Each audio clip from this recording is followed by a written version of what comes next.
Hello，大家好，夏天到了，今天就为大家分享一款自制家庭版抹茶冰淇淋的做法。抹茶味浓郁，入口细腻丝滑，抹茶控一定不要错过哦。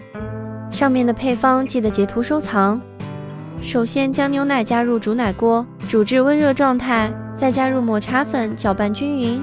这里可以借助橡皮刮刀，将抹茶颗粒碾碎，然后再加入炼乳，搅拌均匀。接着再将抹茶叶进行过筛，冰淇淋会更加细腻。